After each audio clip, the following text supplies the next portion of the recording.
छः क्या, मतलब कहूँगा लगभग 5.5 साल हो गए, पिछला भी पूरा कार्यकाल हो गया।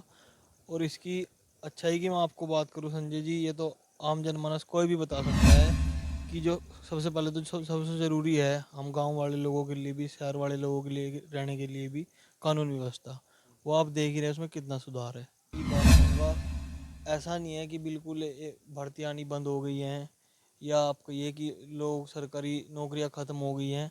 हाँ, शायद हो सकता है कि जनसंख्या के हिसाब से चीज़ें कम हुई हैं, लेकिन है ज़रूर। आप चाहे पुलिस की भर्तियाँ हो, चाहे शिक्षक की भर्तियाँ हो, अभी एसोसिएट प्रोफेसर, असिस्टेंट प्रोफेसर की भर्ती निकली थी, एसआई की निकली थी, तो नौकरियां तो हैं। और देखो जो नमस्कार, मैं आपके साथ संजय चौधरी और आज हमारे साथ छात्र शक्ति उज्ज्वल माजरा जी हैं। उन्हीं के पास आज हम आए हैं आपको लेकर। और उज्ज्वल माजरा जी, पहले तो आपका स्वागत है हमारे चैनल। जी धन्यवाद संजय भाई, आपका भी हमारे गांव में स्वागत है। तो उज्ज्वल जी, हम आपसे ईमानदारी से प्रश्न करना चाहते हैं और ईमानदारी से आप उनका उत्तर देंगे। हमारा प्रश्न है, जो ये सरकार है, योगी सरकार, इसको पूर्ण 6 महीने हो गए हैं, तो 6 महीने में आपने क्या विकास कार्य इसमें दिखाई दिया? जी योगी जी को सरकार है, इसको छः क्या, मतलब कहूँगा लगभग 5.5 साल हो गए, पिछला भी पूरा कार्यकाल हो गया। और इसकी अच्छाई की मैं आपको बात करूं संजय जी, ये तो आम जनमानस कोई भी बता सकता है कि जो सबसे पहले तो सबसे ज़रूरी है हम गांव वाले लोगों के लिए भी, शहर वाले लोगों के लिए रहने के लिए भी कानून व्यवस्था, वो आप देख ही रहे हैं उसमें कितना सुधार है। उसमें बहुत ज़्यादा सुधार है। कानून व्यवस्था जो लचर थी वो आज की तारीख में बहुत ज़्यादा मजबूत है। और भी अन्य देखो, कोई भी सरकार हो, सबके अपने एजेंडे हैं, उस पर सरकारें काम करती हैं, और ये भी अपने एजेंडे पर काम करते हुए विकास कार्य करा रही हैं। तो जैसे आप मतलब छात्र एक तरीके से कहेंगे युवा, तो आप ये बताइए, हमें बेरोजगारी का मुद्दा उठाते हैं कुछ युवा हमारे सामने, तो इसके बारे में क्या कहना? देखिए बेरोजगारी पर मैं संजय जी बात कहूँगा, ऐसा नहीं है कि बिल्कुल भर्तियाँ आनी बंद हो गई हैं, या आपको ये कि लोग सरकारी नौकरियां ख़त्म हो गई हैं। हाँ, शायद हो सकता है कि जनसंख्या के हिसाब से चीज़ें कम हुई हैं, लेकिन है ज़रूर। आप चाहे पुलिस की भर्तियाँ हो, चाहे शिक्षक की भर्तियाँ हो, अभी एसोसिएट प्रोफेसर, असिस्टेंट प्रोफेसर की भर्ती निकली थी, एसआई की निकली थी, तो नौकरियां तो हैं। और देखो जो पढ़ने वाला छात्र है उसको कहीं नौकरी की कमी नहीं है जी।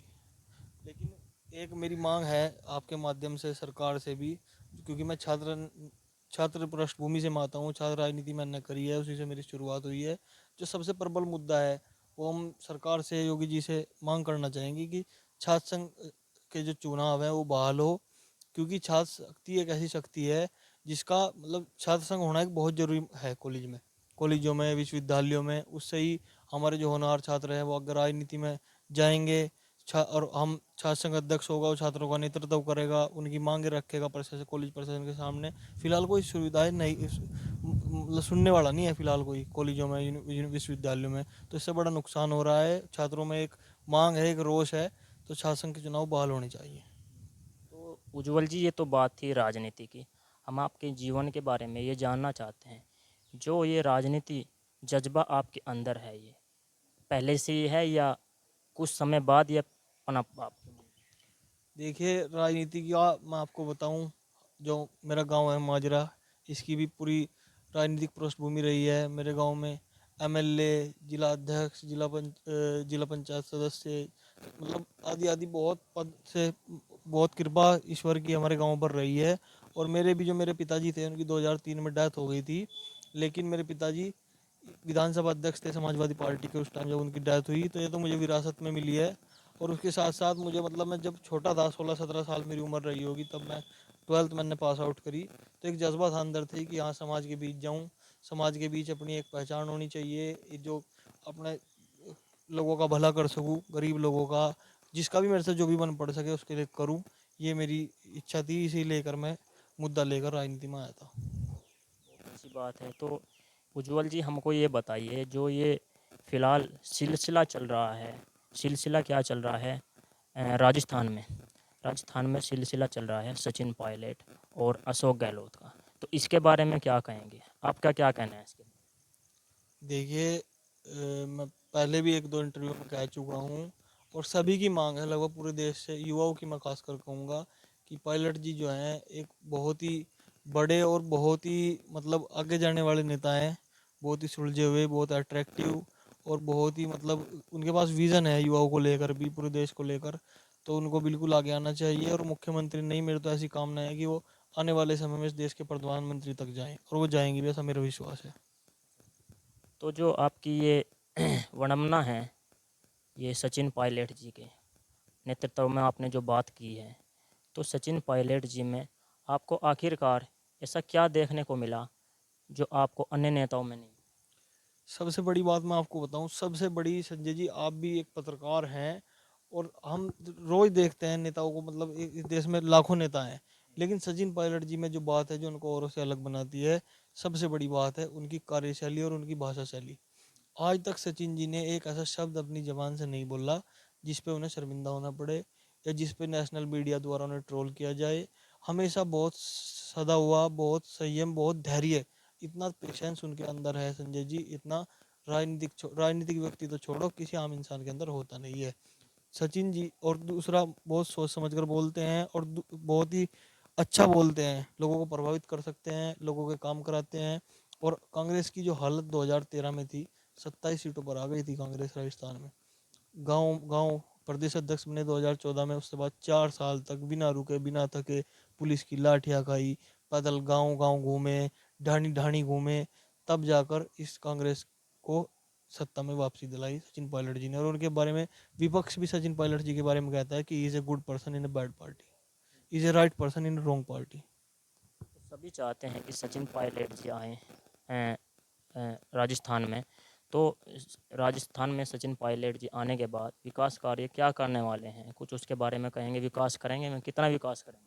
बिल्कुल हमें ऐसा विश्वास है, और सभी युवाओं को देखो, जो पूरा राजस्थान की जनता उनको मांग रही है, तो कुछ ना कुछ क्वालिटीज होंगी उनके अंदर। और मेरा ऐसा विश्वास है कि सचिन जी जिस दिन भी सत्ता पर काबिज होंगे, उसके बाद राजस्थान की तस्वीर देखने लायक होगी, उसको फर्श से अर्श तक पहुंचाने का काम करेंगे सचिन पायलट साहब। अशोक गहलोत भी षड्यंत्र रच रहे हैं, तो उसमें हाँ देखो, ये वहाँ की पॉलिटिक्स है, कोई भी आदमी हो सत्ता बचाने के लिए जोड़ तोड़ करता है, लेकिन ये गलत है, करना नहीं चाहिए। अशोक गहलोत जी का समय था, अशोक गहलोत जी ने 2098 में भी छल से मुख्यमंत्री बने, 2008 में छल से मुख्यमंत्री बने, फिर 2018 में छल से मुख्यमंत्री। आज पुराना इतिहास है उनका। परसराम देवना जी के साथ उन्होंने छल किया, सीपी जोशी के साथ उन्होंने छल किया, पायलट साहब के साथ उन्होंने छल किया, लेकिन ये छल उनको बहुत भारी पड़ने वाला है, क्योंकि पायलट साहब जमीनी नेता है। पायलट साहब कोई संगठन के नेता नहीं है, पायलट साहब के साथ जनता है। और इसलिए अशोक गहलोत जी ने अपना ही नुकसान कराया। राष्ट्रीय अध्यक्ष बनने जा रहे थे, क्या हुआ? कुछ भी नहीं। तो ये मैं कहना चाहूँगा। तो हमारा एक पर्सन और है जो छात्र शक्ति है, चुनाव किए जाते हैं कॉलेजों में, तो ये चुनाव होने ज़रूरी हैं। जी बिल्कुल संजय जी, बहुत ज़रूरी है। कोई भी मतलब एक पूरा संविधान में हमारे जो चीज़ें चली आ रही हैं, कोई भी चीज़ अगर हम गांव में प्रधानी का चुनाव ना कराएं तो सही ढंग से विकास कार्य हो पाएंगे?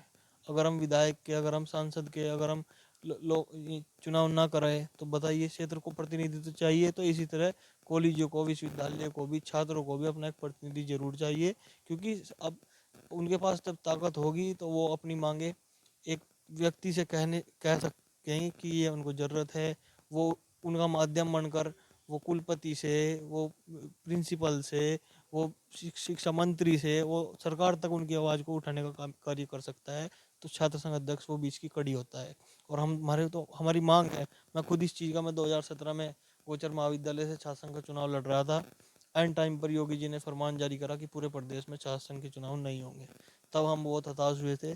तब से आज तक हम जो भी आंदोलन करते हैं उनका समर्थन करते हैं, और मांग करते हैं कि छात्र संघ के चुनाव प्रदेश में होने चाहिए।